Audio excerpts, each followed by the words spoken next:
नमस्कार इंदुमती मीडिया तरफ आज खबर को आपण मानक स्वागत। रामलाल को प्राण प्रतिष्ठा दिन उपवास रही व्रत करिवे प्रधानमंत्री मोदी। सरयू नदी रे पकाइबे पवित्र बुड़। आज विभिन्न कॉलेज रे आरंभ हेबो नीट और जेईई कोचिंग। एही कोचिंग ऑनलाइन रे आरंभ हेबो। प्रथम पर्याय रे गुरुवार शुक्रवार और शनिवार यह परीक्षामूलक भाव में कराजिबो। स्वास्थ्य सेवा क्षेत्र में केंद्र सरकार प्रथम थर पर गाइडलाइन कले जारी। एणिकी बिना अनुमति रे रोगी को करि परिबेनी आईसीयू रे एडमिट। ओडिशार 8टी उत्पादक को मिलिला जीआई टैग। रसाबली कंटेई मुंडी बाईगण खजुरी गुड़ मयूरभंज स्काई चटनी को भी मिलिला जीआई मान्यता।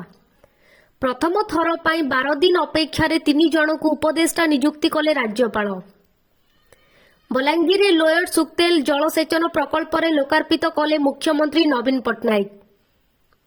राज्यर तृणनाशक भावे व्यवहृत अत्यंत विषाक्त हर्बिसाइड पाराक्वेट एवं एथिर उत्पन्न अन्य द्रव्यर बिक्री को संपूर्ण रूपे निषिद्ध करिबा पई कृषि और कृषक सशक्तिकरण विभाग रे प्रमुख शासन सचिव डॉक्टर अरविंद कुमार पाड़ी केंद्र सरकार को लिखिले चिठी।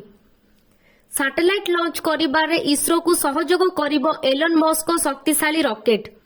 प्रथम थर पर महाकाश विकास एवं भारतीय महाकाश गवेषणा संस्था फाल्कन 9 हेवी लिफ्ट लॉन्चर व्यवहार करिबो।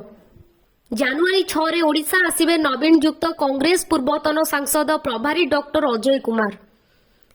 आसंता 4 सप्ताह पर्याप्त ज्ञानव्यापी रिपोर्ट प्रकाश न करिबारु वाराणसी अदालत अनुरोध कला भारतीय प्रत्नीतत्व सर्वेक्षण।